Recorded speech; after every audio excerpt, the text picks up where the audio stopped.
SRMPR global ரயில்வேஸின் மகான்களின் மகா தரிசன சுற்றுலா. முன்பதிவுக்கு அழையுங்கள் 8008800800.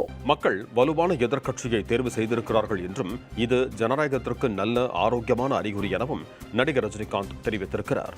டெல்லியில் பிரதமர் மோடியின் பதவியேற்பு விழாவில் கலந்து கொள்வதற்காக நடிகர் ரஜினிகாந்த் சென்னை விமான நிலையம் வந்தார். அப்போது செய்தியாளர்களிடம் பேசிய அவர், ஜவஹர்லால் நேருவுக்கு பிறகு 3வது முறையாக பிரதமராக நரேந்திர மோடி பதவியேற்பது மகத்தான சாதனை என்றார்.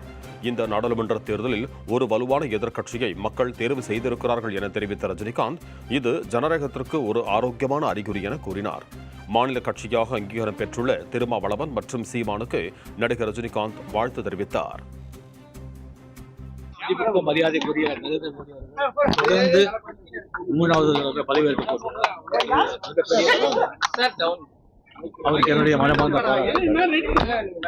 அந்த மக்கள் இந்த பாராளுமன்ற தேர்தலில் ஒரு வலுவான எதிர்கட்சியை தேர்ந்தெடுத்திருக்காங்க. இது ஜனநாயகத்துக்கு ஒரு ஆரோக்கியமான அடுத்த 5 ஆண்டுகள் எப்படி இருக்கணும்னு எதிர்பார்க்கறீங்க?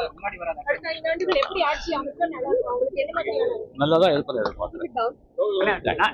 நாயுடு பதவி போறீங்களான்னு சந்திரபாபு நாயுடு அழைப்பு வந்திருக்காது.